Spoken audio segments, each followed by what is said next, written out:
Radhe Radhe everyone, आप सभी को हरतालिका तीज की बहुत बहुत शुभकामनाएं। फ्रेंड्स, आज की वीडियो में मैं आपको हरतालिका तीज की व्रत कथा सुनाऊंगी। तो चलिए कथा शुरू करते हैं।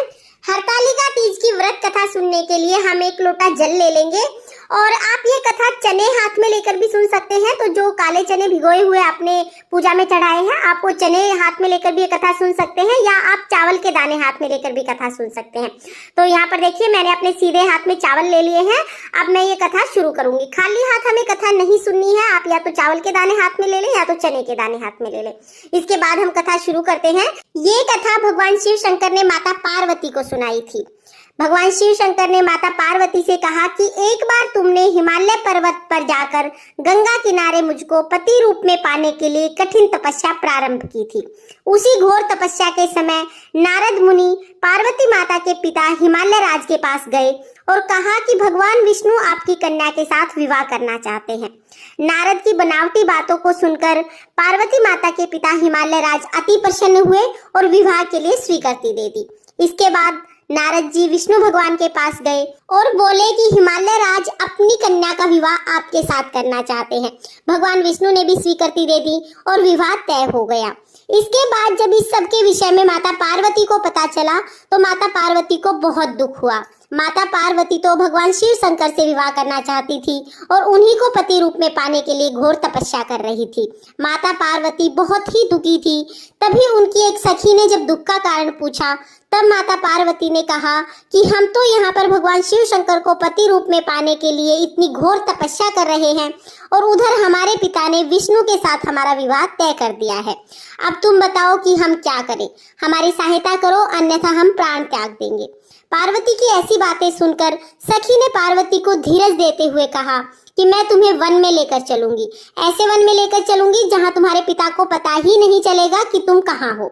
इस प्रकार अपनी सखी की बात मानकर पार्वती वन में चली गई। उधर पार्वती के पिता हिमालय राज घर में इधर उधर पार्वती को खोजने लगे। जब पार्वती कहीं पर भी नहीं मिली तो हिमालय राज बहुत चिंतित हुए। सोचा कि जब भगवान विष्णु बारात लेकर आएंगे और पार्वती घर पर नहीं होगी तो मेरा वचन भंग हो जाएगा। ऐसी चिंता करते हुए हिमालय राज मूर्छित हो गई। कुछ समय के बाद जब हिमालय राज को होश आया तो सभी सैनिकों को पार्वती की खोज के लिए भेज दिया। उधर माता पार्वती अपनी सखी के साथ एक नदी के किनारे गुफा में तपस्या करने लगी। भाद्रपद माह के शुक्ल पक्ष की तृतीया तिथि को पार्वती जी ने उपवास रखकर मिट्टी से शिवलिंग का निर्माण किया और उनका पूजन किया और रात्रि को जागरण भी किया। उनकी इस कठिन तपस्या को देखकर भगवान शिव शंकर अति प्रसन्न हुए और उन्हें पूजा स्थल पर आना पड़ा। पूजा स्थल पर जब आए और माता पार्वती से वरदान मांगने के लिए कहा, तब माता पार्वती ने भगवान शिव शंकर को पति के रूप में मांगा।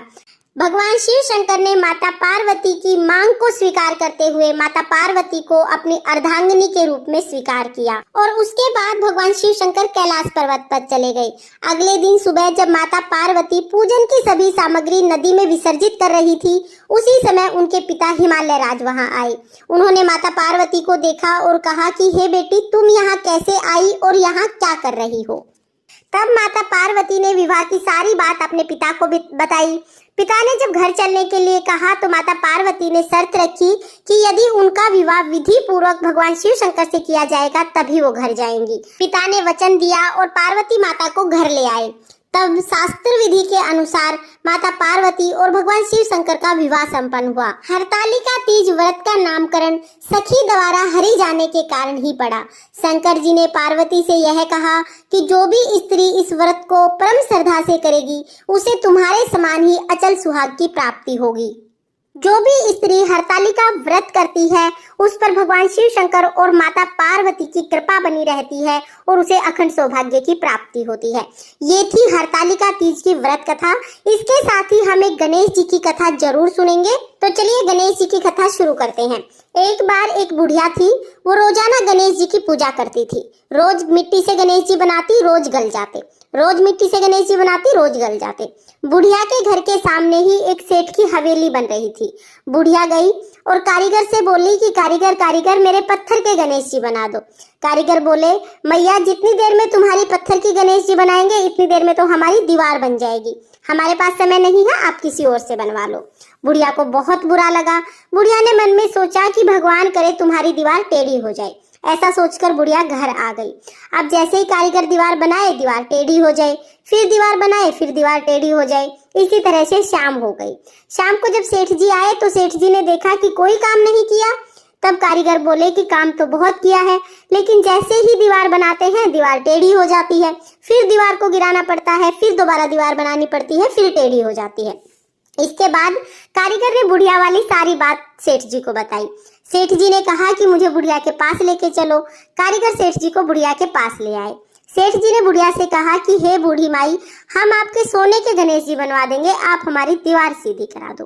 गणेश जी भगवान ये बात सुन रहे थे। भगवान गणेश जी की कृपा से दीवार सीधी हो गई। सेठ जी ने बुढ़िया के लिए सोने के गणेश जी घड़वा के दिए। हे गणेश जी महाराज, जैसे आपने सेठ की दीवार सीधी की, वैसे सबके सब कार्य सीधे करना, और जैसे आपने बुढ़िया की मनोकामना पूरी की, उसी तरह से सभी के मनोकामना पूरी करना और सभी पर अपनी कृपा दृष्टि बनाए रखना। इस तरह से हमारी हरतालिका तीज व्रत कथा पूर्ण होती है। व्रत कथा सुनने के बाद जो हमने हाथ में चावल के दाने लिए हैं, वो हम माता पार्वती, भगवान शिव शंकर और गणेश जी के चरणों में समर्पित कर देंगे, और कुछ दाने हम जल के लोटे में डाल देंगे। इस तरह से हमें हरतालिका तीज व्रत कथा सुननी है। अगले दिन हमें चौकी उठानी है और विसर्जन करना है। तो चौकी कैसे उठानी है, सारी सामग्री का हमें क्या करना है, विसर्जन कैसे करना है, इन सभी का वीडियो चैनल पर आ चुका है, उन्हें भी आप एक बार जरूर देखें। और अगर ये वीडियो आपको पसंद आया हो, वीडियो अगर आपके लिए यूजफुल हो, तो प्लीज वीडियो को लाइक कर दीजिए और हिंदू धर्म के सभी तीज त्योहारों की संपूर्ण जानकारी के लिए मेरे चैनल को सब्सक्राइब कर लीजिए। माँ पार्वती की कृपा आप सभी पर बनी रहे। ओम नमः शिवाय। राधे राधे।